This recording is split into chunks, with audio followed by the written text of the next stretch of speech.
And roll tide, everybody. Thanks for hanging out with us. It's time for the Bama Football Tailgate Show, the original Bama Football Tailgate Show presented by Pearl River Resort. For the next 2 hours, we're going to talk number 9 Alabama versus Mercer, 1 o'clock at Bryant-Denny Stadium. On the show today, we got Kenny White from out in Vegas, our Sharp, our good friend Lance Taylor from the next round and Lance's Lock, Thom Abraham from 97.7 ESPN The Zone, our friend Clint Lamb from Cover Crimson. The Catfish is back again. Talk to him and a lot more. But this is the Bama Football Tailgate Show, and we're presented by Pearl River Resort over in Philadelphia, Mississippi. Short drive from Tuscaloosa and Birmingham. Vegas-style sports betting at the Golden Moon Casino. Play $50 at the sports book. Get around at Dancing Rabbit Golf Course, the Augusta. You can play for $40. Jake and I will be there to do the show next week. And I say Jake. There's Jake Coker. I'm Mick Gillispie. Number 9 Alabama, 7-2 versus Mercer, who comes in 9-1. But first off, welcome back to your home away from home, Innis-free Tuscaloosa. Can you have a bad game day experience at Innis-free in Tuscaloosa? I don't think so. I don't think so, man. I mean, like, unless you're a bug, maybe. Yeah, right. Unless you're coming in as an Auburn fan or a Mercer fan. But I mean, even at 9-1, I'm sure Mercer fans know the Bears are probably going to be skinned. Although I did see a bear at the cabin I stayed in Sevierville this week. Came right up to the window. He was in the hot tub. Didn't like what he smelled, huh? I don't know, because I stayed pretty far away from him. Yeah. But the Mercer Bears, though, 9-1, coming in to play Alabama. But first off, it does feel great to be back at Innisfree, man. And I got to tell you, like, I get here, and they got this whole new table set up. Like, this feels like a sports center, a green sports center set. Tripp said it was just for us, didn't he? Yeah. I mean, he's hooking us up, isn't he? Yeah. Well, when you come to this place, you always love to get the wings. Obviously, ice cold Yingling, screwball peanut butter whiskey. Have a great time. They got all the games on in here. It has a great ambiance at this bar. I love it. Like the way that they set the whole place up. So it's always cool to be back. When you come back to Tuscaloosa, though, I asked Robbie, my nephew, who's a freshman at Alabama, I said, hey, what's your schedule today? Because I wanted to take him out to lunch before the show. And I had one place in mind, City Cafe, right? I wanted chicken livers, the Friday meal, chicken livers, stuffed eggs, mashed potatoes, and candied yams. I've been eating that same Friday meal in Tuscaloosa for a long time. I don't even want to tell you how long, but a long time. And it's still great. And I saw that that the owner of City Cafe passed away. So our condolences to the City Cafe family, because it's been really a great place to go on Fridays. Where's your Tuscaloosa place? If you're not coming to Innisfree for the wings and food here, where are you going? How long has City Cafe been around? Gotta be like 50 years. I was introduced to City Cafe by a Tuscaloosa native in Parker Barano, nice. Old wide receiver in Alabama. I remember him. Yeah. And been going there ever since. Love the place. It's a staple of Tuscaloosa, I would say, for at least anybody that knows anything about Tuscaloosa. That's right. That's right. Well, look, people will say Dreamland, if you like, ribs. Full Moon Barbecue is another place that I like. Moe's. There's a lot of good eating here. Yeah, we used to eat every Thursday night before a game at Longhorn. Really? Yeah, talk about just as random as possible, but it was Ryan Kelly, Dylan Lee, and Richard Mullaney and myself. And we went and got dinner on Thursday night, won that game, and kept that streak going. I think we went every Thursday night after Ole Miss senior year. Yeah. Once you find that place to help you get over the hump, you got to go back there. And that, to me, was City Cafe. There was a guy named Grady that used to be there. Some of you guys that are listening will remember this guy. But Grady was an older guy. He had a whistle around his neck. He was there every Friday. I did there every Friday. And on his way out, he would pull the whistle off, blow the whistle, and in the middle of City Cafe, he'd start a Roll Tide. I mean, forever, every Friday. I mean, game day Friday. That's great. I'd take people to come in town and say, hey, you got to see this, right? And then the guy was like later in his life, and he's in a walker. He'd still stop. And you know what I'm talking about? Like where the line is, kind of. Yeah. And everybody knew. Roll Tide. So that's one of the best parts about the tradition of Alabama football. All right, let's reflect for a second. 42-13, Alabama pummeled LSU.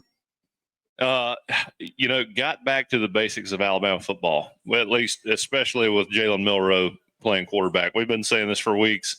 We need to establish the run game. Jalen's got to get comfortable back there, and I thought the way that we get him to that place is running the football, establishing that, being dominant up front. And, ultimately, against LSU, we didn't really need to throw the ball much. We didn't connect on a few explosive pass plays. Thankfully, we didn't need to. Weather was pretty tough to throw in, and then we were able to dominate on the ground. That was a big win for Alabama, puts them squarely back in the college football playoff race. They announced like the second week of college football rankings, and it had Alabama playing at Indiana. Please, God, allow Alabama to play at Indiana. Please. I would pray for this matchup. Can you imagine the slaughter that would take place? Hey, man, I don't know about all that. This year has been a different year in terms of teams that you would have never thought would be effective, in winning football games. You've got Indiana at the top of the Big Ten. You have SMU at the top of the ACC. Texas A&M this year, first year head coach, and Mike Elko, top of the SEC. There's a lot of talent. We're starting to see how this transfer portal in NIL has really affected those legacy programs like the Alabamas, the Texases. All still good teams, but you never know, if you're going to win or lose going into a Saturday. We lose to Vandy. Vandy is Texas's best win this year. Right. Okay. You're going to temper those expectations. Indiana has no wins over any team getting points in the top 25. Bama's beaten 4 of those teams. But you're right. When you lose to Vandy, and Vandy's a good team, it does show that things have shifted. Yeah, you lose depth. You lose guys that have a lot of knowledge within your program to other schools if they're not getting the playing time they think they deserve. And so you're quickly backfilling these positions, and you're really starting to see it affect teams that don't have a lot of depth in certain places. Georgia, man, you watch Georgia this year, and I don't know how many guys they've lost. I guess I need to do my homework on that. But you watch them this year, and early on in the season, I thought that they were, one of those teams that kind of set themselves apart. But throughout the season, you're starting to see them kind of fall apart. Last week they didn't score a touchdown unless, they had the ball in Ole Miss territory to start the drive. Texas only the biggest wins, Vandy. Us, I think we've got the potential to beat anybody in the country, but we've also shown that our floor can also be pretty low at times. So, there's just so much variability in all these teams across the country this year. You really don't know who's going to show up, who's going to dominate, and who's going to win. I do feel a lot better about us after this LSU game. Obviously, dominant up front, able to establish and run the defense. To me, these guys.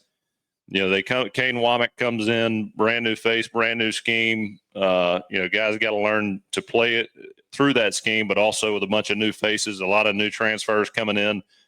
We finally look like we have, established a foundation there. Our guys understand what we're supposed to do, but we're also able to adjust to what those offenses are doing to us mid-game or in-game and do more than what we're just coached. We really look like we have an understanding of what we're supposed to do and how we need to attack these offenses.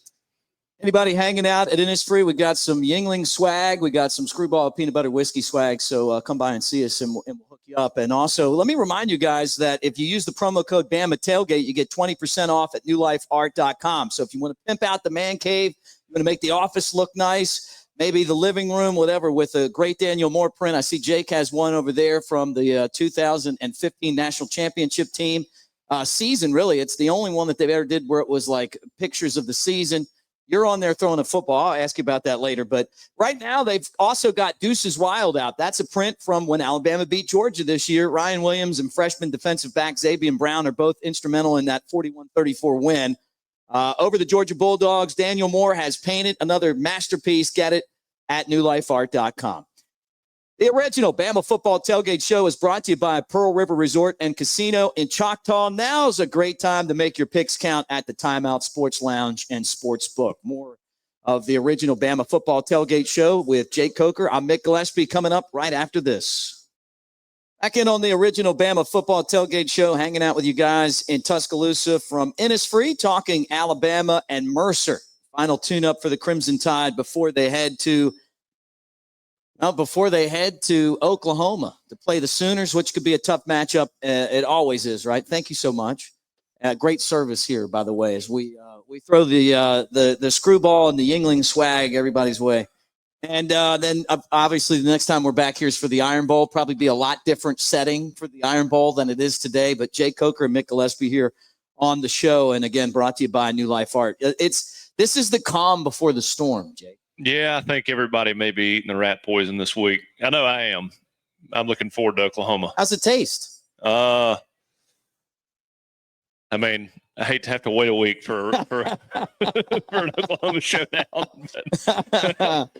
But, hopefully we come out, take care of business. I mean, this is one of those games. I feel like later on in the year, we usually show up and at this point, pretty well old machine. These kind of matchups aren't a problem for us, and hopefully we show up and take care of business early.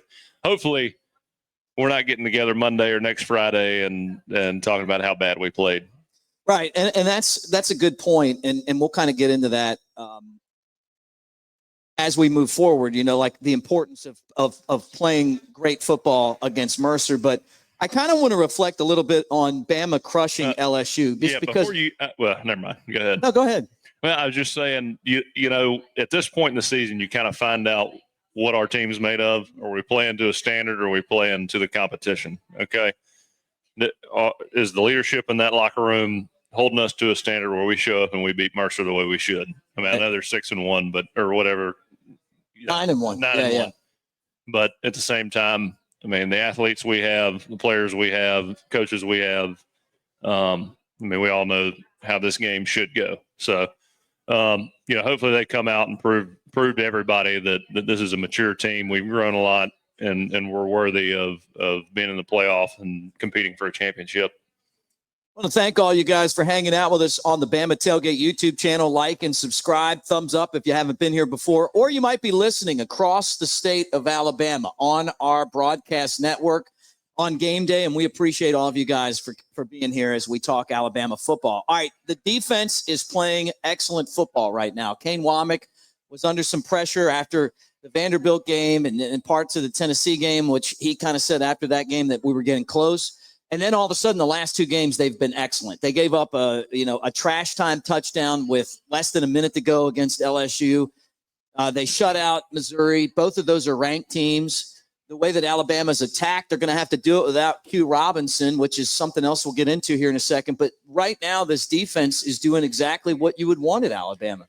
Yeah, and to do that against a quarterback like Garrett Nussmeier, I mean, he's not the most physically talented quarterback that we've seen, but at the same time, he gets the ball out. He does what he's supposed to do. He's accurate. He anticipates well. To put his mind in a blender to say is pretty impressive. And the only way you do that is by having guys that, play well, play discipline, but also understand what LSU is trying to do to you. Two of the interceptions he threw, I'm watching, I'm like, man, those are picks that I think a lot of veteran guys would throw because we did such a good job of, doing what we're supposed to do, but also, again, understanding what kind of route combinations they're running, anticipating the routes, anticipating the throw, and getting in the way to either break it up or make the interception. All the things that you want to see a defense do. Q Robinson, though, out for the season. That was announced earlier this week. And he's got 4 sacks this year. He's been a real force for Alabama. Talking about a force for Alabama, look at this guy right here.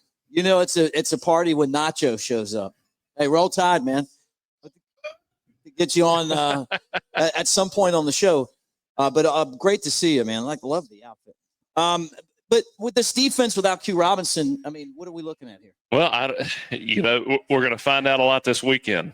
How are we going to rotate personnel? Who's going to show up for him? Do we have depth up there? This is going to be a real learning experience. Next week's going to be the real problem or the real expedition of what we have. So while it's a huge loss, we've been here before in the past. Looking forward to seeing how Kane's going to adjust to it and just see what kind of depth we have behind Q Robinson. Now, that's part of this part of the season, too. I mean, when you get to this part of the season, what happens is that you deal with injury. Every team's dealing with injuries moving forward. And what the way that you use your depth is going to help you. I mean, and Alabama's got good players to back up. It's now time to see what those guys are ready and capable of doing. Yeah, I mean, look, I have a lot of confidence in Kane.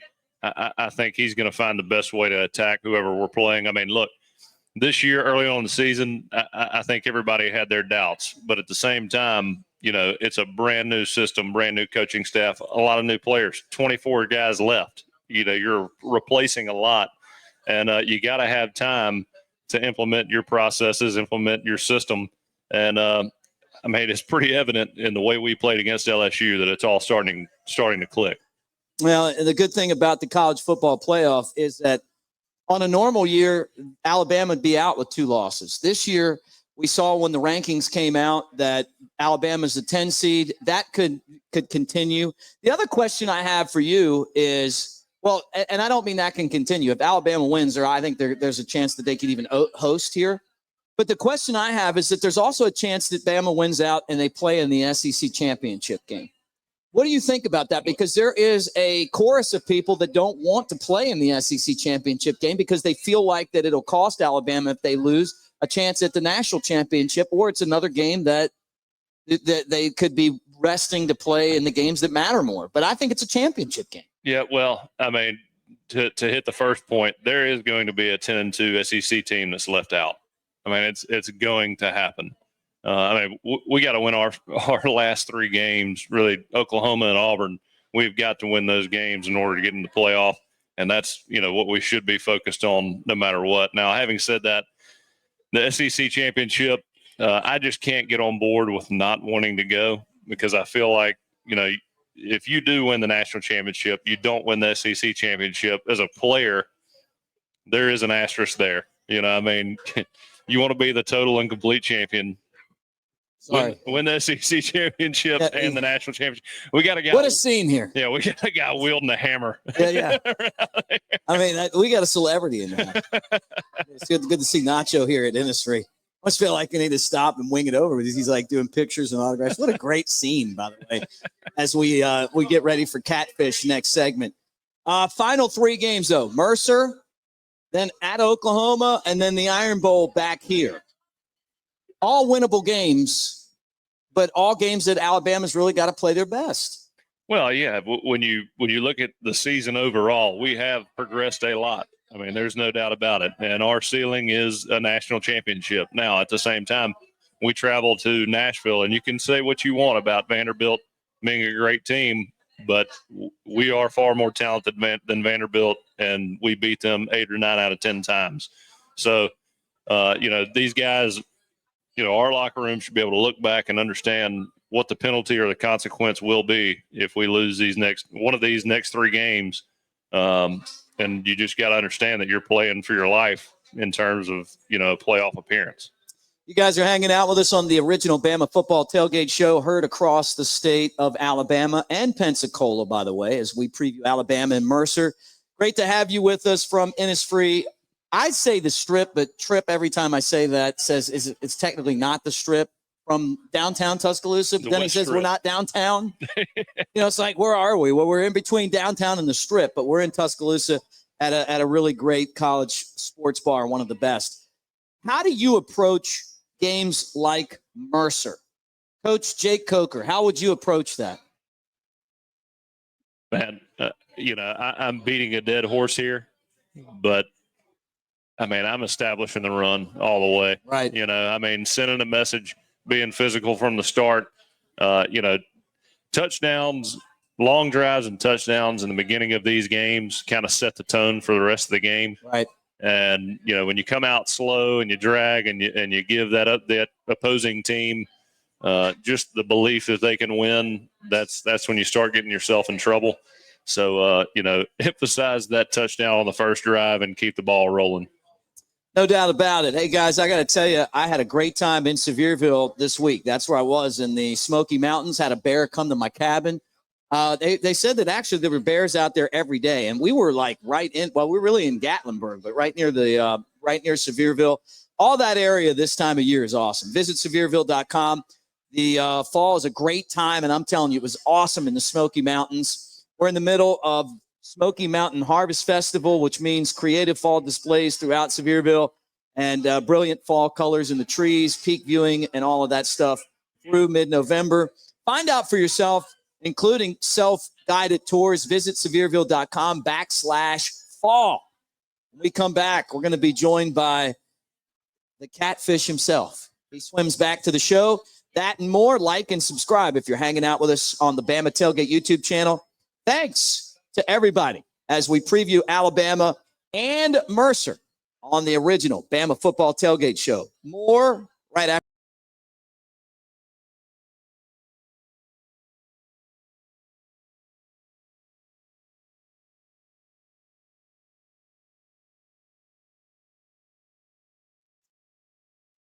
Welcome back to the original Bama Football Tailgate Show as we broadcast to you from Innis in Tuscaloosa, previewing Bama and Mercer. And we're doing it from Innis, and we're having a good time. Jay Coker and Mick Gillispie. And now I guess it's time to bring on the guy that we know affectionately as Cat or Catfish. Remember him from last week? What'd you think when we brought him on?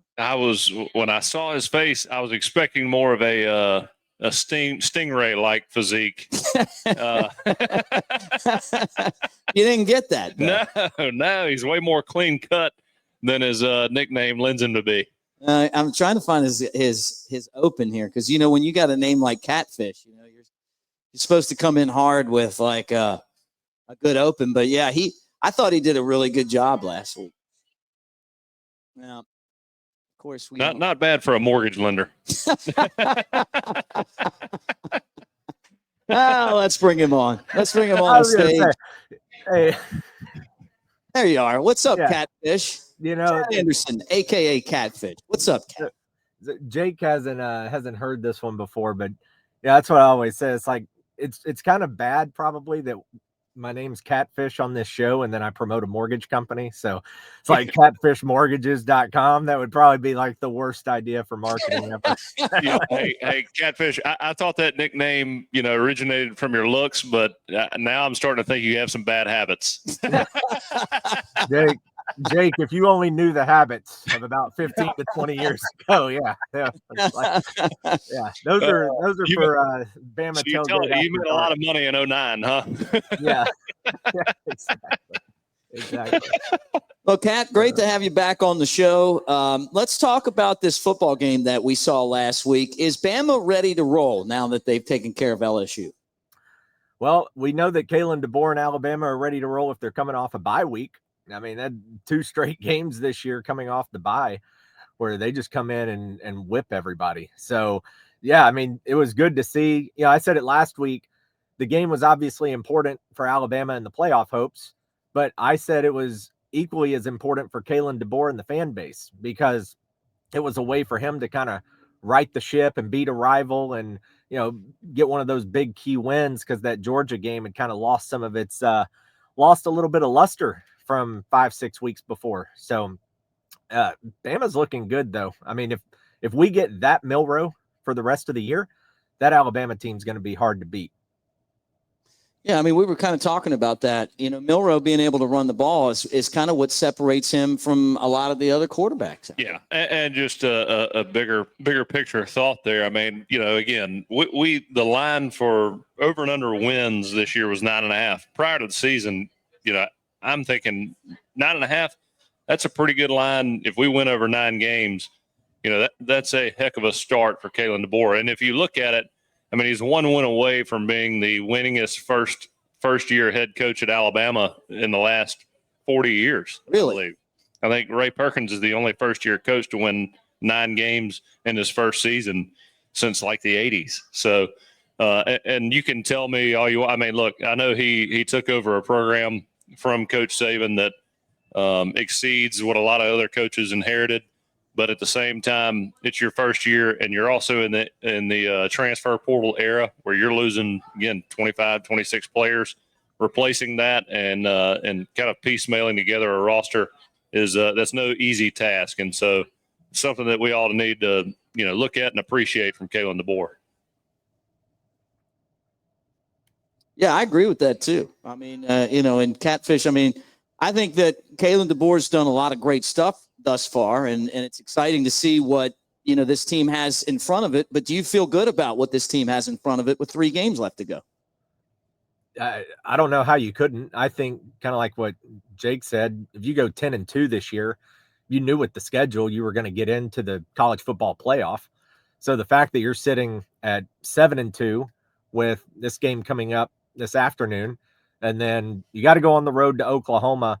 I think people, even though it's Auburn, may still take Auburn a little bit for granted this year because they haven't played very well. Still Auburn, but the weird game is still at Oklahoma. I know they haven't played well either, but on the road, night game, your rival sitting on deck. But if you're an Alabama fan and somebody said, hey, going into Mercer, you're 7-2 with a win over Georgia, and if you went out, you're going to the playoff, I don't see how every fan would not have taken that scenario if you had asked them that at the end of August or middle of August, right before the season started. Segment's brought to you by Visit Sevierville. Talked about it, being up in the mountains. Chad lives in Nashville, so he's not too far from the Smoky Mountains, and neither are we. It's a great time to go. And I'll tell you what, this time of year is awesome in the Smoky Mountains and in the Sevierville area. So I'm not looking, Catfish, past any opponents. Jake, I mean, you're not looking past any opponents, even though Mercer's in a lower subdivision, but and they don't have the talent to match up with Alabama. They're still 9-1 on the year. I mean, I am looking past Mercer. Okay, all right. Thank you for saying that, Jake. Thanks for saying that. If we lose to Mercer, I won't be on this show next week. I quit. Just call me next year. No, I mean, look, Oklahoma at Oklahoma is that's always going to be a tough crowd. I mean, and Oklahoma may not have a good year, but when you look at the SEC, I know Oklahoma's new, but SEC, Oklahoma type talent, these teams can show up, whichever week they may show up and play really well. You just never know. And so, and Auburn's going to come in. This is going to be their Super Bowl, is ruining Alabama's season. Auburn is one of those teams. I mean, I think they're one of the only 6 teams in the country who limit their opponents to less than 5 yards per play, and then on offense they gain more than 5 yards per play. I mean, They're a pretty good team. They just suck at winning. Right. I mean, right. That sums up Auburn. They just can't figure out how to win, and so I mean that is going to be a tough game. I'm glad it's in Tuscaloosa this year, but Auburn's always going to be a tough game. They're going to play their absolute best per usual, and they're trying to ruin Alabama's season. So the next 3 games or the next 2 SEC games are not just given wins. What is your best or most memorable, Catfish? I'll start with you. What is it? FBS. Alabama bowl memory, or game memory, not bowl, but game memory. When we played like the Chattanoogas, and mine obviously is the Nick Saban getting up and saying that they ran through us like hot through a tin horn.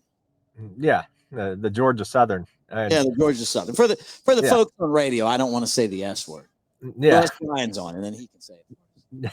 Nick gave them what you call a lecture that weekend, Mick. That's what it was. Or it may have been a year or 2 after that when he reminded the media. This was a kind of a fun little fact. I was looking up some stuff last night. Do you either of you know which FCS team has the most wins over the SEC? Ooh, I like where you're coming, Cat. Alabama has played them. Alabama has played them, but Alabama's 10-0 against FCS. So it wasn't Bama that fell.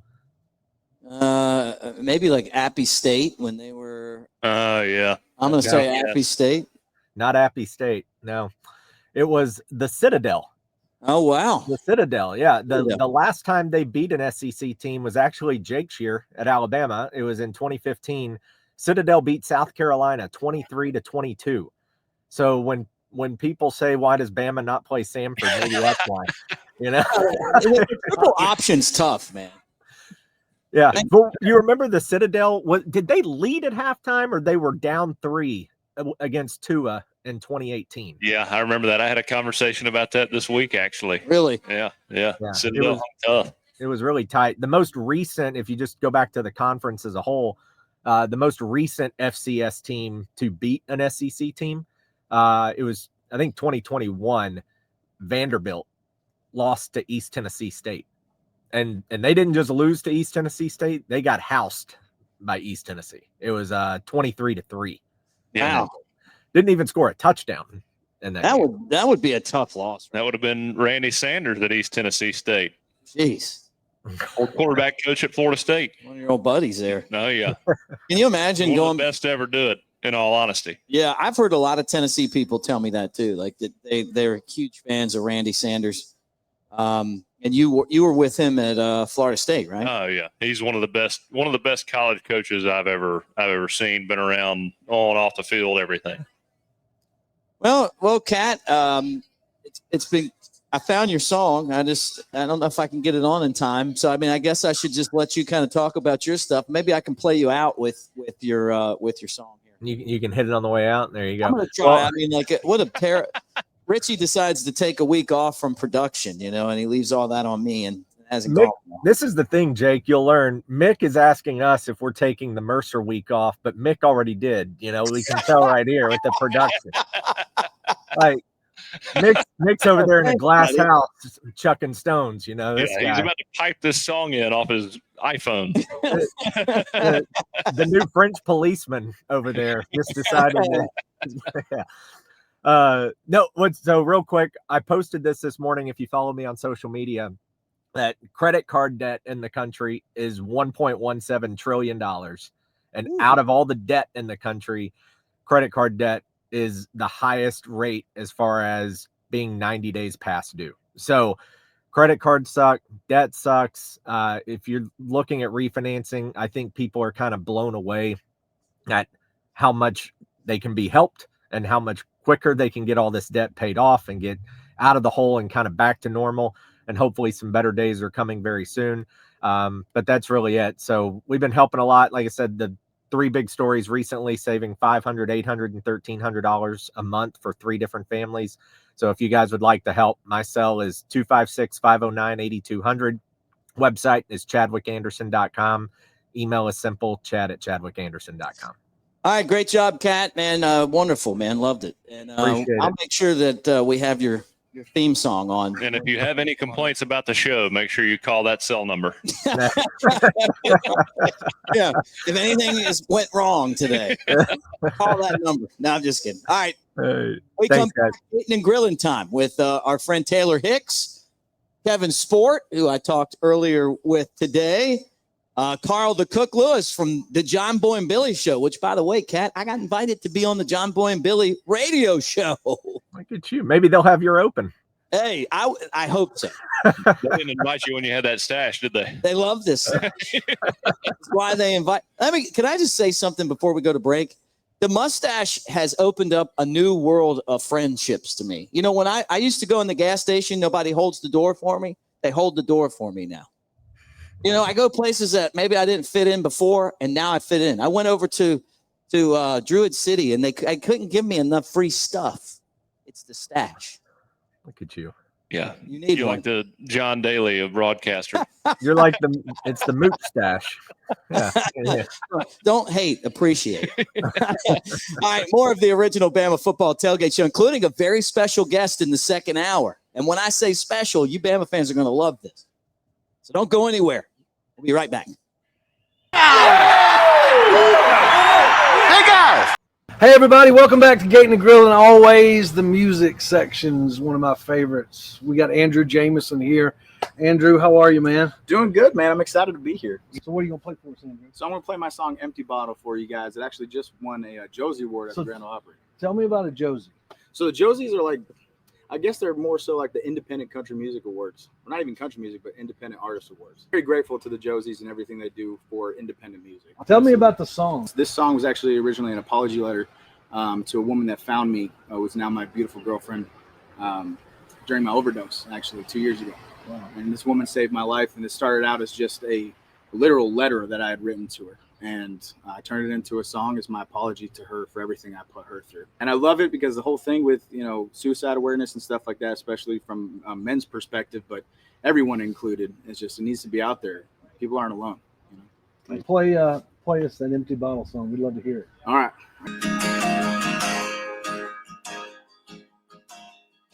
Roll Tide, everybody. We are at Kimbrough's. You know that.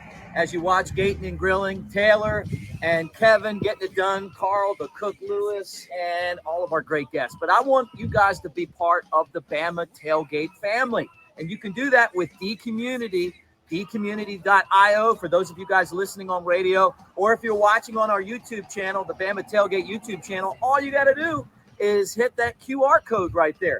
But we got weekly cash prizes with our Score Pick'em contest for Alabama.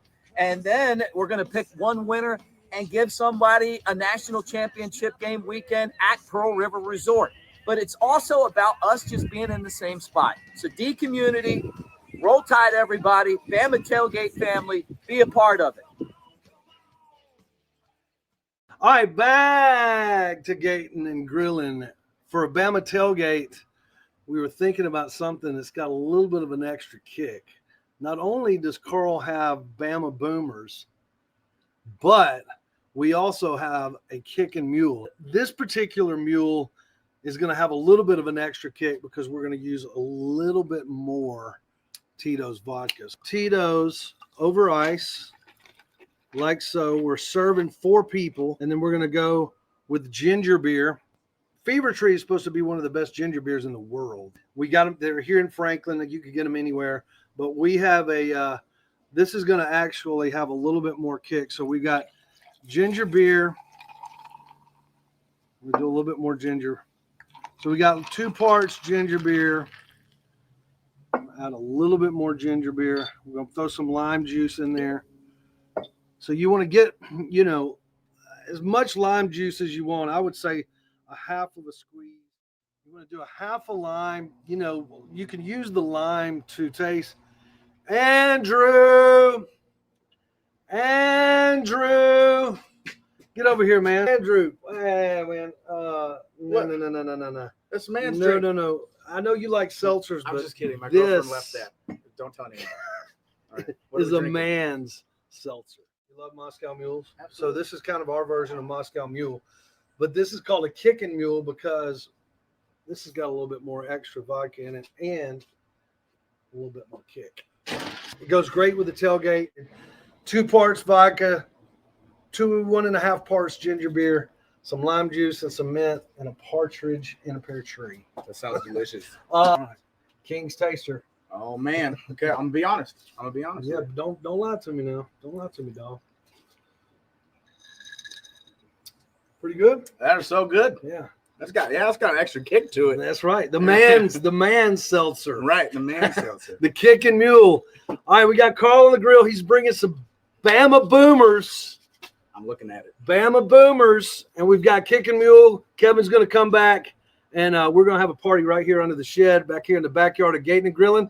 We'll be right back. All right, guys, the kicking mule. It's kicking. Yeah. I want to mention dCommunity because while I was down at Ole Miss firing it up with Holly Jubera, the chef, and singing some songs, we talked about the parlay with our SEC friends and our Bama friends, and you can play.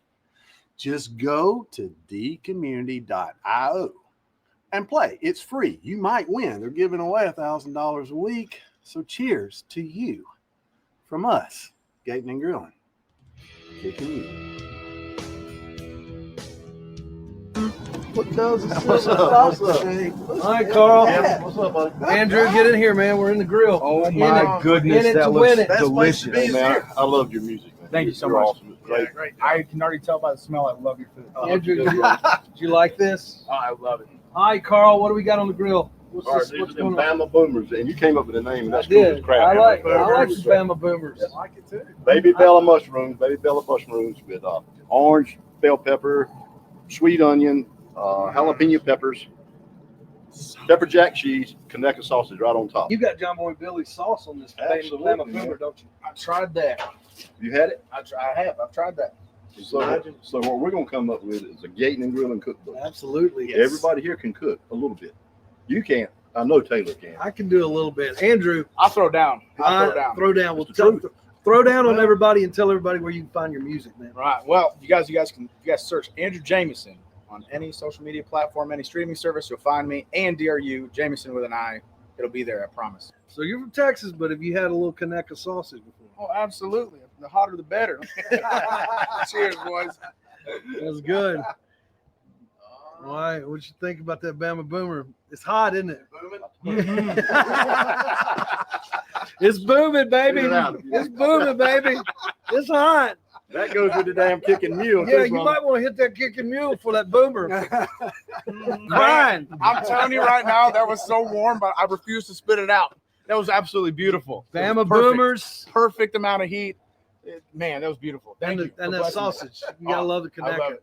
Bama Boomers. I love it. Kicking Mules. Andrew Hello. Jameson is our musical guest. Had a great time on Gating and Grilling. Until next time. Cheers. Cheers.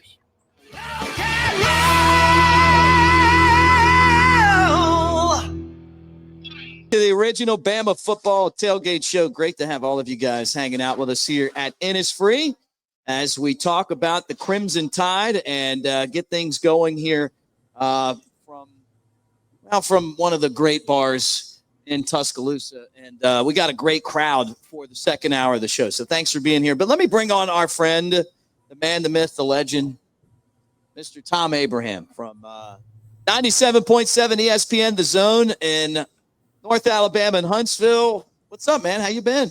I think that Jake looked great when he had that Nacho Libre wrestling mask on there a minute ago. I saw him during a commercial break. And good to see that he's taking it off now and put his hat back on. But I'm great. It's amazing what a couple of weeks beating up on a couple of teams in dominant fashion will do for the fortunes of Alabama. I think the last time I was with you guys, we were lamenting all the mistakes and the turnovers and the errors that the guys were making. And now all of a sudden they look like they're humming here as we get ready to go down the stretch. That's actually Nacho Alabama. He's going to be on the last couple segments with us. So Yeah. That's it. We got a big celebrity and I'm excited about it. Like Big he's time, taking yeah. pictures with everybody in the house here. So it's been fun. Brought to you by Screwball, the original peanut butter whiskey. Well, Tom, good to see Fittingly you. enough, he's brought to you by Screwball. Yeah, right. I mean, let's Tom, thoughts on the Bama season, Tom? It's been a work in progress. I mean, certainly. I mean, this team is. We've seen improvement, obviously, down the stretch. It's amazing when you take care of the football and start cutting down on the penalties. You know what it could look like. I thought they ran the ball really good against Missouri, and then of course the quarterback comes back after a couple of weeks off. And I think it's very, very clear now that he was nursing some bumps and bruises. He looked healthy and fresh against LSU. I can't for the life of me figure out how LSU can allow that kid in 2 games last year and this year to run for 400 yards and 7 touchdowns, whatever it was. I mean, some crazy deal. And, I went back and I looked at some of the touchdown plays. That 72-yard touchdown run, they didn't even get his flag. And LSU, first of all, it was wonderful play design. They put the back end motion against man coverage, which, took a linebacker out of the box. And then the other linebacker went in the wrong direction, completely ran opposite the pulling guard. And you get a great block from Justice Haynes, at the second level.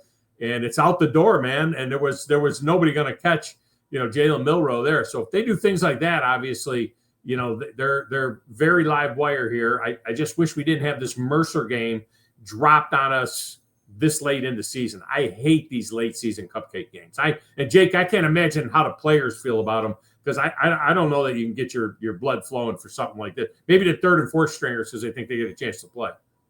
It's funny you said that. He was talking about how a game like this, he wanted to run the ball the first play just to take a hit or two. He wakes up a little bit. Yeah, right. Good question by Tom. What's it like when you're, playing at a place like Alabama and you got to play one of these games? Well, I mean, here's the thing for me. In no way do I want to disparage games like this. We got a lot of respect for those guys. But, when you come to Alabama, you come here to play the the Auburns, the Tennessees, the Georgias, this era, Texas and Oklahoma. So I mean, that's what you go to bed dreaming of at night, is playing those big atmospheres, those big teams, those monumental matchups. And I mean, I can't lie to you, it is very tough to get up for these games that you seem to feel have no consequence. And obviously, if we lose, I mean, we're done. But at the same time, if we win, there's nothing really won at the end of the day. So it is tough to get ready and get up for these games. I think it's essential that you get started early. You got to score those first 1-2 drives and get the ball rolling, get momentum on your side, and that way you don't give them belief. But I mean, there's no doubt about it.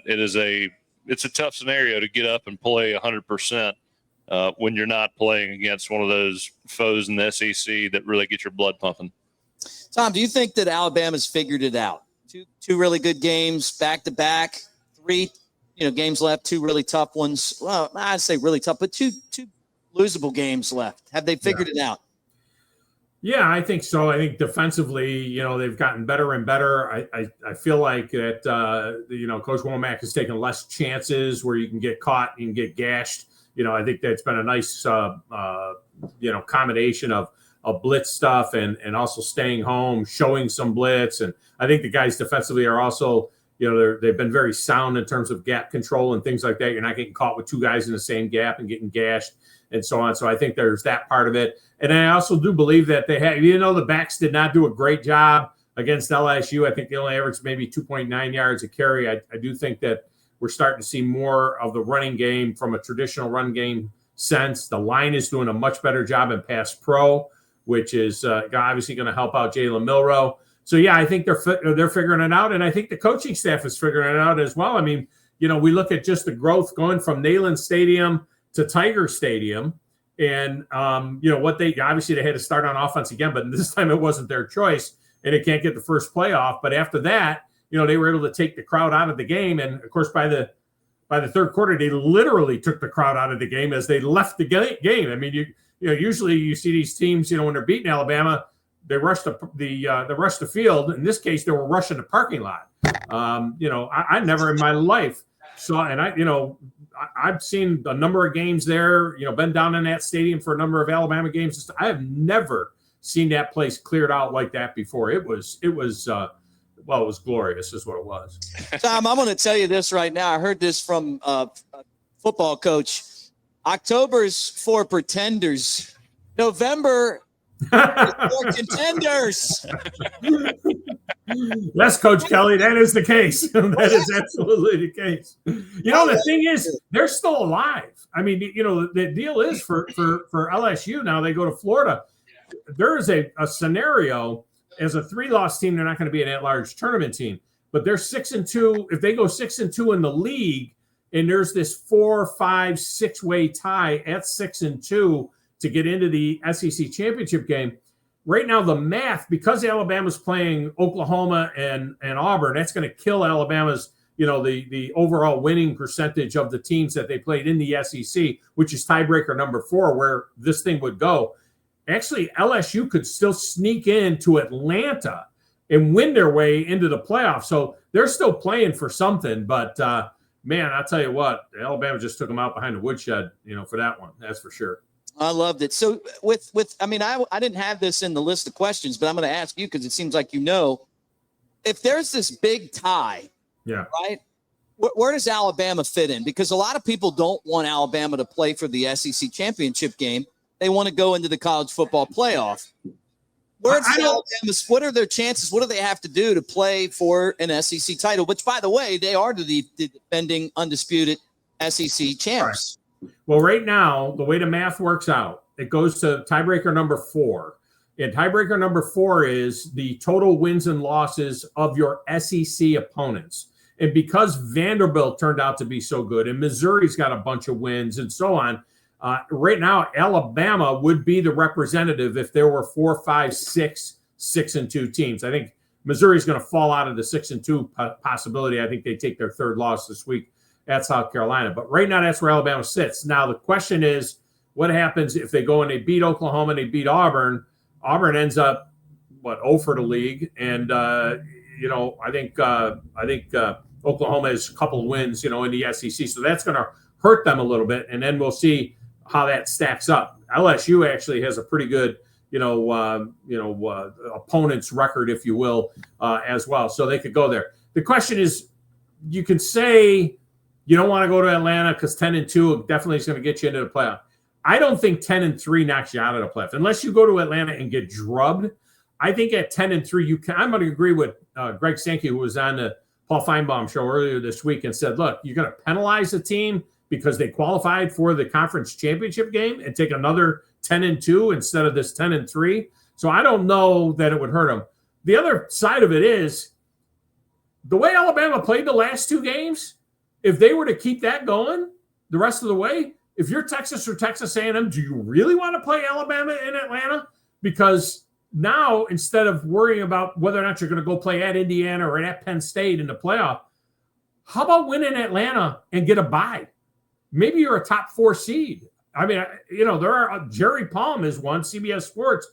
He's got Alabama running the table and winning the SEC championship game. So, I don't think you just automatically say, I don't want to go to the SEC championship game because you're going to get beat by Texas, who has been untested really, and, or Texas A&M. All right, Tom, 97.7 ESPN, The Zone in Huntsville. Had you guys on earlier this week, the morning show, man. Great stuff. Fiery Alabama fans on that morning show. Oh, fired up, baby. Fired up, man. There's no doubt about it. Alabama fans are feeling good right now, and hopefully it keeps on going. We'll get past this JV game, coming up later today, and then let's go. All right, man. Well, roll tide. We'll talk to you next week, my friend. All right, man. See you. All right. That's Thom Abraham from 97.7 ESPN, The Zone in Huntsville. He's the big dog, and we appreciate him coming on the original Bama Football Tailgate Show. More from Innisfree right after this. Welcome back to the original Bama Football Tailgate Show, talking to you as we get you set for Alabama and Mercer from Innisfree on the Strip here in beautiful Tuscaloosa. We're going to talk Tuscaloosa with our friends from Visit Tuscaloosa coming up. We're also going to have a very special guest on with us that you guys are going to remember and know from really being one of the most famous Alabama fans coming up. But right now it's Mick Gillispie and Jay Coker and the man, the myth, the legend himself, the Wizard of Odds from out in Las Vegas, beautiful Las Vegas, Mr. Kenny White. What is up, Kenny? Thanks for coming back on the show, and how you doing? Mick, pleasure. No, thanks for having me on the show. And you started with a special guest. Well, I thought you were talking about me, and I said, yeah, he couldn't be talking about me. There's no chance of that. I'm just glad to be here. You're like a regular now. I mean, you're a guest, but you're also family at this point. I feel like family, and I can't wait to get down there to Flow Bama. I want to do one of these shows. I don't know if it's going to be this year now that it's so late, but I got to try to make some time next year. And when you get out here to Vegas, I'm going to the concert with you. The Deadheads. Hey, look, I'll be back when Dead and Company announce their upcoming schedule for the Spear. I'm trying to get this guy to go with me. Jay Coker and Ryan Anderson will go. He's not afraid to wear the tie-dye. Ryan will go. I got him a shirt from last year. He wouldn't wear it. I'm going to get Ryan one, and I guarantee you that Ryan will wear it out there. Well, no doubt that would be a lot of fun. So let me know when you guys are coming. Maybe I can even help you with the trip a little bit here with maybe some connections here in Vegas. Oh, I love the way you talk, Kenny. We're going to have to do some shows from out there. All right, well, let's get into the week of football. We're brought to you by Pearl River Resort over in Philadelphia, Mississippi, the Timeout Sports Lounge and Sportsbook. Right now, from Tuscaloosa, from where we're sitting, it's an hour and a half to get there. You can play the sports books like Vegas style. It's like what Kenny has all over the place out there.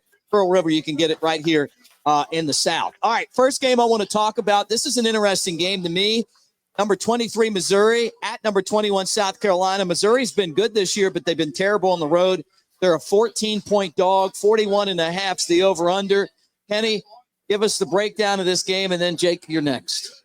Yeah, I'm going to have to take the points here, even though I'm a big Shane Beamer fan. I watched him coach a couple of years ago.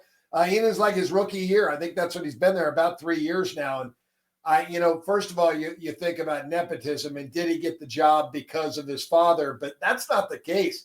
Shane Beamer did not coach under his dad But for a couple of years, he was under other great coaches. If you go look at his resume, he's under like 5 or 6 Hall of Fame coaches that he coached for. So he got some great experience as an assistant. I think he was a great hire. I think he's doing a fabulous job with South Carolina and building this program. And they've really played their best games the last 4. He's covered 7 of the last 8 spreads. But this number, I think, is just getting out of hand a little bit, just too high. And I don't know if Brady Cook's going or not, but Drew Pine, I made the case for him last week against Oklahoma, and he threw 3 touchdowns. Yeah, he threw 3 INTs against Bama. That was on the road, kind of rusty. Once he shook the rust off and you gave him a game under his belt, he was much, much better. So I don't think the drop-off is as big. I only made South Carolina 6.5. So, yeah, give me the points with the Tigers here. Got to tell you, Kenny, you did take Missouri last week in Drew Pine. And when you said that, I was questioning it. And then they took care of business. A big come from behind win against Oklahoma. Jake, you consider yourself a professional handicapper as well. Why don't you tell us what's going to happen in this? Yeah, I know. Jake does all the time. Jake, give us the breakdown of this South Carolina. So here's one of those where I think usually I would go South Carolina here, but again, that line is getting a little bit too crazy for me. Public's all over South Carolina. Missouri seems to be hanging on by a thread. A lot of backups, a lot of injuries. I got to go with Missouri here. I feel like South Carolina is the trendy side, and while I do think South Carolina is the better team, 13.5, 14 points, that's just too much. And Missouri's been blown out on the road a bunch this year, guys. I mean, I know that's why they did that. Alabama and Kenny knows. I know. I'm just telling you. He pretends these lines aren't one side, but he knows what he's doing. Okay, I'm just telling you. And then Alabama blew them out. All right, here's one. I don't normally throw my picks in, but for everyone at Innisfree, I want to give you guys a chance to make some money right now. 7th ranked Tennessee's at 12th ranked Georgia. The line's 10. I've seen it at 9.5, 47.5 over under. Before I let these guys speak, I want Nacho and everybody to get rich. Take Georgia big in this game. They're going to blow Tennessee right out of Sanford Stadium. They're going to win this game. Kenny, tell me why I'm wrong or I'm right. Now, give me Georgia. I'm with you. You know, coming off a loss to Mississippi and now 2 losses on the season, Georgia cannot afford another loss. I think they get so much better, and we have no idea about the freshman Nico Amaleva if he's playing or not. He's questionable for this game this weekend. I've heard some injury concerns with him, so it would be about a 4-point drop off if he didn't play. But I don't care if he plays or not. I'm with you, Mick. Kirby Smart is too good of a coach, and on the road for Tennessee, this is a struggling point. When Georgia's looking up at somebody, that's not a good thing. Georgia's looking up right now.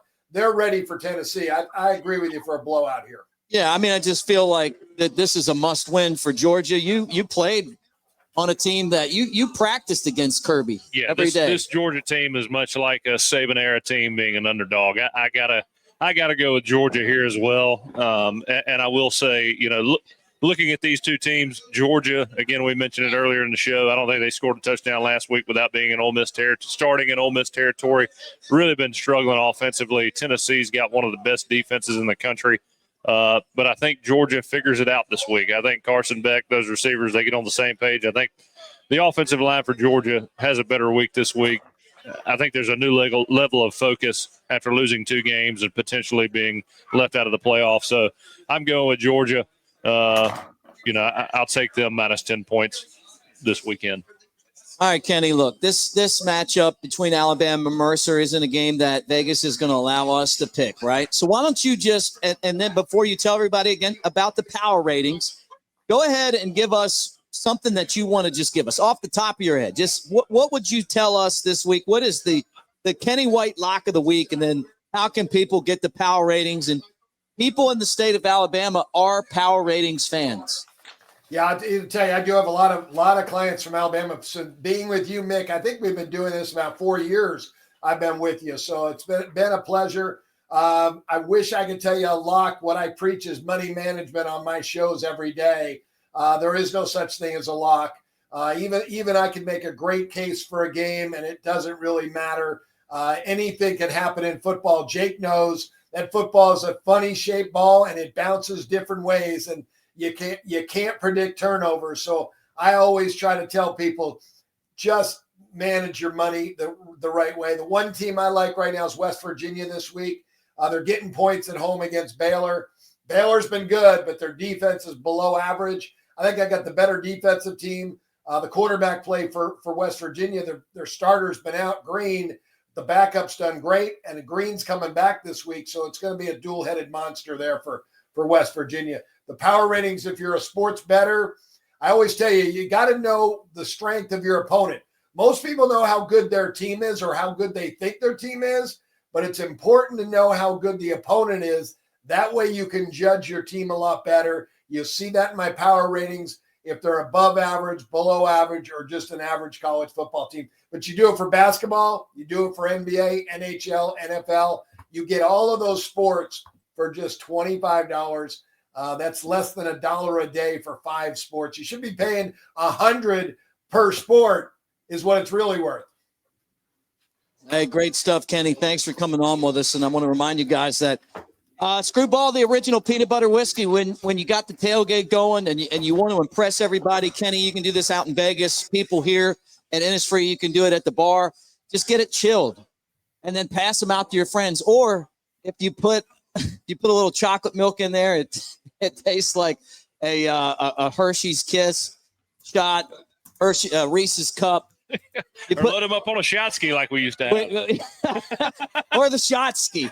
Randy, where are you at, man? All right, roll tide, everybody. When we come back, we got some special guests that are going to join us here at Innisfree. More of the original Bama football tailgate show right after this. Alabama PALS, People Against a Littered State, is a statewide organization that has many programs that can benefit your county, school, city, or community. The Alabama Adopt a Mile program, the Don't Drop It on Alabama Spring Cleanup, the Alabama Coastal Cleanup, and the Alabama Clean Campus program are all programs available to you and your groups. Join with Alabama PALS and let's all do our part in making Alabama truly Alabama the Beautiful. For more information, go to alpals.org. Sponsored by Alabama PALS, ALDOT, the ABA, and this station. Is your business facing new challenges such as higher employee wages and lower workforce participation? Luckily, there's a local solution. As your Alabama Career Center system, we make running your business easier. We assist both small and large businesses throughout the state. To take advantage of all we offer, visit your local center or find us online at labor.alabama.gov. Brought to you by this station and the Alabama Broadcasters Association, an equal opportunity employer. Auxiliary aids and services available upon request to individuals with disabilities. We know texting and driving is dangerous and tailgating causes crashes. We know that road rage doesn't get us down the road faster. So let's all help each other and focus on driving safely, especially around work zones. Speeding or any other dangerous driving moves through a work zone will cost you double the normal fine. Save your money and possibly save your life or the life of a road worker. Slow down, put away the phone, and enjoy the ride. For more information, visit drivesafealabama.org. Sponsored by ALDOT, ALEA, the ABA, and this station. Work is a part of all of us. We know that the world around us has changed, and that's why the Alabama Department of Labor is here to get you back to working hard. Work is a part of all of us. Let us help you get back to it by visiting your local career center or alabamaworks.alabama.gov. Funding provided by the USDOL, ETA, and Federal WIOA, and Equal Opportunity Employer Program. Auxiliary aids and services available upon request. Brought to you by this station and the Alabama Broadcasters Association. Coach Nick Saban. Helping children is very important to Miss Terry and me. As parents, it saddens us to know that there are more than 5,000 children in foster care in Alabama. These children need loving, nurturing families to care for them. We ask you to join the team and become champions for children by opening your heart, opening your home, and becoming a foster or adoptive parent. For more information, call 1-866-4AL-KIDS. Sponsored by the Alabama Department of Human Resources, Alabama Broadcasters Association, and this station. Wake up and text. Text and eat. Text and meet up with a friend you haven't seen in forever. Hi. Oh, hey. Text and complain that they're on their phone the whole time. Text and listen to them complain that you're on your phone the whole time. Text and whatever. But when you get behind the wheel, give your phone to a passenger. Put it in the glove box. Just don't text and drive. Visit StopTextsStopWrecks.org. A message from NHTSA and the Ad Council. You can now do more without it costing you more. Alabama's attractions have come together to offer the all-in-one ticket that downloads to your mobile device. No matter how many attractions listed on the ticket you see during the time span you bought, your price stays the same. Pick the right ticket option that best fits your schedule, and then enjoy more attractions without spending more. All-in-one tickets for different areas of Alabama are available at alabama.travel and other places where online tickets are sold. Brought to you by the Alabama Tourism Department, the ABA, and this station. Do you know the facts about Mpox? The most visual symptom of Mpox is a rash. The rash can be preceded by fever, headache, muscle aches, backaches, swollen lymph nodes, chills, exhaustion, and a cough. Symptoms start within 3 weeks of exposure to the virus. If you are at higher risk, protect yourself by avoiding close skin-to-skin contact with people and get vaccinated. To learn more about Mpox and determine if you are at risk, visit alabamapublichealth.gov/Mpox. Sponsored by the Alabama Public Health Department, ABA, and this station. Great to be back with you on the original Bama Football Tailgate Show. Whether you're watching on the Bama Tailgate YouTube channel, make sure that you like and subscribe and hit the bell so you know when we're live doing shows. Or you recognize Jay Coker and me from Elephant in the Room, part of Disrupt the Media and the Cover Crimson podcast that we do over there. We're over 100 and I think around 115 episodes of our podcast. We appreciate you guys being part of that as well. But we're previewing Alabama and Mercer, and I know a lot of you might be listening across the state of Alabama, so you don't get the opportunity to see one of our guests right now, but it is great to have a guy that we have, we've seen on TV, Nacho Bama. What's up, man? Just, man, living the dream. You don't get the full picture, though, if you're just listening on radio, but you got the Luchador mask, you got the hammer, you got the poncho on, you got the chain. You look fantastic. Thank you. Thank you. And look, Robbins, I don't want to, upstage you with Nacho, but great to see you as well from Visit Tuscaloosa. Roll Tide, my friend. Roll Tide. Happy to be here. And look, there's no competing with Nacho. Yeah, Robbins didn't buy in like Nacho did. No, and then like all of a sudden, Robbins comes over because Jimmy Hart is out of action. He's been under the weather, and now he's on vacation or whatever. But this is great because you guys know each other. Yeah, I was his intramural basketball coach in like 5th grade. Really? Oh, yeah. What kind of coach was Coker? He was a pretty good coach. We won a lot of games. Yeah. Okay. I wasn't there to play nice. Oh, no. Were you guys, when you guys were in school together, how many more years ahead was he? Like 6, 8, something like that. We grew up just down the street from each other. He had a younger brother about a year underneath me, so we were close family friends. And I knew I was going to share the stage with one legend today, but didn't know I was going to share the stage with two. Yeah, I mean, I feel the same way. It's like I look over. I'm always blessed to hang out with Jake. But then when Nacho comes, it's like, okay, well, you know what? Get out of here, pal. Got Nacho here. All right, well, let's talk some football. And then, do you guys mind staying for the final 2 segments? Is that cool? Can we keep this crew together? Feels like a tailgate as we hang out at Innisfree right now. Nacho, I'm going to ask you the first question. Who is the next Bama quarterback? The next Bama quarterback. And I know you hung out with Jalen Milroe today. Yeah. I saw that. You're a Milroe guy. I get that. And I'm a Milroe guy, too. I take a lot of heat for being a Milroe guy. But you tell me the next Bama quarterback. I think it's got to be Ty Simpson. I'm hoping that things this weekend go the way they should, and he gets a lot of reps. I want to see him sling the ball. I really do. Not just trash time handing the ball off. But I think Ty Simpson's going to be the next man up. Robbins. I agree with that. I think in today's age of NIL, to have a guy who stayed in a program for more than 1 year shows that he's a guy who just cares more about the team than himself.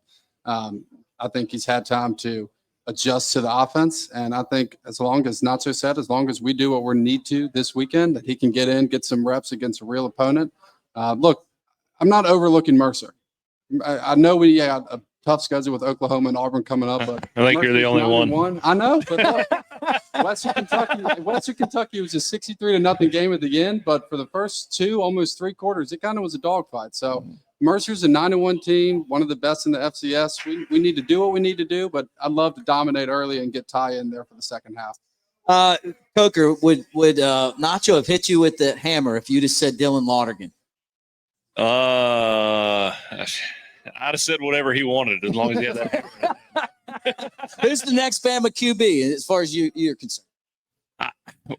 What do you mean? Like next year? Next year, yeah. I mean, it depends on whether Jalen Milrose sticks around next year. Oh, so you're going to throw that smoke out I there? feel like are you? that's what you're asking. I feel like you're trying to get. I might think that there's a chance. I hope not for his It'd be sake. hard pressed for me to not if Jalen sticks around next year. I don't know how you don't. He's got to be the man. Well, the right, leader but of this he's team. always maintained that he was going to the NFL. Yeah, I mean, but again, I know this is where you're going, so I'm entertaining this. You feel like you've done a few shows with me. That mustache doesn't lie. I was riding go-karts yesterday, and I felt like Dale Sr. You look like Mario. Oh, no, Dale Sr., not Mario. Come on, man. That's terrible. It is close to Halloween, though. Do you think, Nacho, I'm going to start with Nacho again on this one. I go around the room here. Do you think playing these games is good for college football? Bama, Mercer, UTC, stuff like this? Well, I mean, maybe not from the financial standpoint, but I mean, yeah, it's good for teams to, it'd be it's tough on any team to come out there and play a solid schedule of SEC like we did in 2020. And, but, I think these games are necessary. They're maybe not as much fun, but hey, they can all give you a challenge. Look what was it, South Florida or Middle Florida? I'm so ready for them to get the heck out of Tuscaloosa. I didn't know what to do, man. Every fan I saw was like, y'all get out of here, because I don't ever want to play y'all again. They gave us everything they had, and not so fast, my friend. Hey, look, what makes him one of the great super fans is that he's here for Mercer. Oh yeah, I mean, give him a lot of credit for that. Yeah. No kidding. Hey, you're going to be there tomorrow. I love it. You got to respect. And also, you got to respect that opinion, no matter what. Yeah. You show up, you make that drive, and then you're all in. I love it. Yeah. So I love what you're saying. What about you, Rob? I love the Chris Stewart signature. Yeah, I saw Chris on there. Yeah, we both love it. Man, I agree. Look, I've been seeing a lot on Twitter this week about Ohio State fans getting on to us for playing Mercer. If you put Ohio State into the SEC, I think they would end up exactly where Oklahoma is right now. Yeah. Mm-hmm. The level of competition that we play in week in, week out, it is the best in the nation. And I'm tired of hearing that there's any other conference that can compete with this. Yeah, the Big Ten. I mean, you look at Penn State. I'm really not sure if they've got a signature win. The only thing I know about Penn State is that they've lost to Ohio State this year. That's it. Mm-hmm. I don't know who they played. There's no parity and talent in that conference, in my opinion. I don't see how you can even put that on the same level of talent, of skill, of those teams, or that conference is on a totally different level than the SEC. And if you talk, when I got to Alabama, I mean, we had coaches from all around. Obviously, I mean, that was the golden age of assistant coaches at Alabama. You had Kirby, you had Lane, you had all these guys. And they will all tell you that the SEC is on a different level than any other conference in the country. They've coached in all these different, the Pac-12 back then, Big 12, Big 10, everywhere. There were guys from all different conferences. They will all tell you that the SEC is the best, and there's no doubt about it. Even the teams that have worse records than the Alabamas, the Tennessees, or whoever it may be. I mean, Arkansas. You play Arkansas every year, you played somebody. They're going to wear you out. I mean, you may win the game, but you've played somebody. They beat Tennessee this year. Yeah, and you just never know. I mean, sometimes they don't have it put together, but when they do put it together, they're dangerous, and that's the SEC. Do you guys have a favorite FBS moment? We kind of talked about ours earlier, where Alabama plays these kind of games. I remember one of the worst ones was when Brody Coyle blew his knee out against Western Carolina because the rubber band on his wrist broke or something. I mean, that was the end of that season. I know that it's not like it's going to be an on-field moment, but, Nacho, you said that you came to one of these games and it helped you fall in love with Alabama. Absolutely. And one of the games that I'm thinking about is, and it probably wouldn't have happened with an SEC game.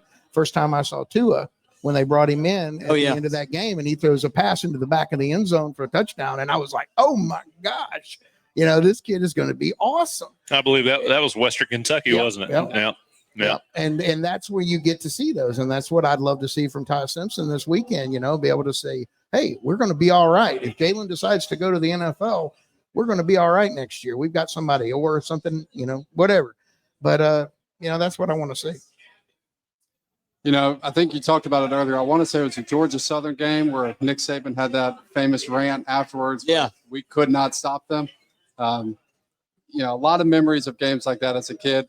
I'll be honest, half the time when we were playing FCS opponents, I was too busy standing in line getting a funnel cake, not really paying attention. Right. Yeah. I'm sure that's what you were getting. Yeah, if you'd have been with me, it would have been a Diet Coke for the bourbon. I mean, I can say that. When I worked for Crimson Tide Sports Network, I was always afraid to say that. Yeah, I'm at the game, boozing it up. I work for myself, so I'm going to tell you. You were over in the line getting something to chase with that bourbon that you snuck in your boot, right? Have you ever done that before, Nacho? Oh, no, not me. I wear a poncho. I mean, I couldn't hide anything.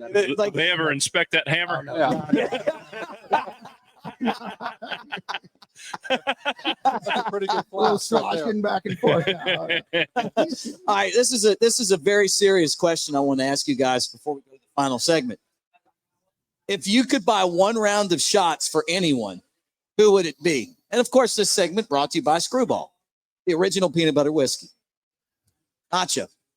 I think that I would responsibly. Final segment of the original Bama football tailgate show, hanging out with you guys from Innisfree. What a great day. And thank you, Innisfree, for making us feel comfortable. Trip and Sneed and the rest of the gang. And they got the new set. I feel a lot more professional now that I actually have a set to sit in up here. Jake, I mean, you got to feel more comfortable too. Yeah, we got to find Sneed. I guess he takes Saturdays off, huh? Yeah. We don't. Yeah, he's not here much anymore, but he's with PK somewhere. No, I'm just. He's hit the big time. He's hit the big time. We've got Nacho over here, Nacho Bama, and we got Robbins Bonner from Visit Tuscaloosa. Tell us about Visit Tuscaloosa, because I didn't ask you last segment. So we are the first stop for people coming into Tuscaloosa who are not familiar with the area. My job is, I've got a long title, so I'm not going to bore you with it all, but I kind of run the sport program over there. So we try to bring sporting events to Tuscaloosa outside of what the university does. Weekends like this, man, we love it. Even on a slow weekend where it might not seem like it's 100,000 people coming in for Georgia, city's going to make somewhere between $20 to $25 million just on one home football game weekend. Wow. So you spread that across 8 weekends a year with potentially a home playoff game at the end. It's a great year. Well, that's great, man. Wonderful having you on the show. Congratulations. We had Stan on for years. And then, we heard about you, and I didn't realize the connection here, Oh, yeah. Also, I did a case study at Alabama for Visit Tuscaloosa. Did you? Yeah. Me, Ryan Kelly, and Isaac Luchador. Oh, wow. I'm Yeah. sure they use that even to this day. Yep. They allowed me to be eligible. Nacho, let me ask you a couple questions. How did you get started with this? The Luchador mask, you got a shaker on the back of it. You got the hammer there with Chris Stewart's signature on it. How did all this start? My wife left me unsupervised in Costa Maya for 2 full hours. That's it. I bought the poncho and the mask, and really the rest is history. And drive over from Madison, Mississippi every Friday? Usually every Friday. I came over for Wednesday so I could go to Hey Coach this time. I hear you. Nice. Well, shout out to Madison, my main man, Ben Ingram. We need you to go recruit Caleb Cunningham for us. Oh, yeah. Start a disinformation campaign about Ole Miss. Yeah. It's a long and winding road to signing. I'm going to throw that out there. Oh, yeah. All right. Score prediction, Alabama and Mercer. Nacho, go ahead and tell us what's going to happen. Oh, man, I don't give score predictions. I don't. I just say, hey, all I care about is that W at the end, because that's all that matters. But I'm hoping we handle business. And like I said, I'm hoping we get our second string in and they get lots. So that's all that matters. When do you take the Luchador mask off? I take it off for the national anthem. You do? And whenever I'm about to pass out. That's okay. All right. When you need some water. Yes. I didn't know, because some luchadors never take the mask off. I try not to, but I do take it off for the national anthem. No, I didn't. You did? Well, that's true. I'll get some people want to say, "Hey, can I put that on?" It's like, you don't want to put this on. No. I've been wearing it, especially like in What, did you September. make that or No, I bought it in Costa Mesa. Oh, At the same wow. time I bought the poncho. Oh, wow. Yeah, So and they it came with all this, and it had the sides like a luchador mask. Wait, so it was Alabama out when you bought it? What's that? It had all the Alabama stuff on it. All this is now the only stuff on the back is the only stuff I added. The whole face, the whole mask thing on the side. That was all. I bought that in Costa Mesa, just like this. Think about the guy that owns the shop. He loves this dude. I mean, there's probably like a bunch of people that have you run into some more? I have. I've run into a few of them. A few of them. I'll be, riding around and somebody will go, "Hey," and I'll see somebody wearing a poncho. What about the mask? No, I have Masks? not seen. I think I bought them all. I bought this one, and I went back 3 years later to the exact same vendor and bought 3 more. But so I cornered the market. I need you to bring one and autograph it for Jake. Oh, well, I'll see about that. Start wearing it on the shows. You don't want all this smoke, man. I love it. All right, Robbins, score prediction: Bama versus Mercer. I'm going to say 52-14, and I'm going to even go into more detail and say 14 are going to come in the fourth quarter from Mercer. They're going to get garbage time touchdowns. I think we can, as long as we put our foot on their necks early in the first quarter, we can kind of cruise out to a comfortable lead. Awesome. And any big events coming in Tuscaloosa you want to pitch? We're at the time of the year where we're winding down. As everyone knows in Tuscaloosa, it's hard to do any sporting events when there's a home football game going on. But kicking off 2025, we've got the University of Alabama's wheelchair basketball program kicking off. We've got the AJGA Junior Golf Association coming back for next year. Potentially might have the LPGA come back next year. So a lot of exciting things going on, but just got to make it through football season first. All right, Jake Coker, you score prediction for Alabama versus Mercer. I'm going to go 45-13. And 2 field goals for Mercer kind of early on, and then a trash touchdown at the end. Look, I love that you guys are giving Mercer points, but LSU scored 13, and Missouri scored none. I mean, do you really think that they're going to let them score points? If they get 3, it's going to be a great day for them. They get on the bus, and it's a lot to 3. The Bears are going to be like, hey, give me the money. Give me that really great spread at the end of the game.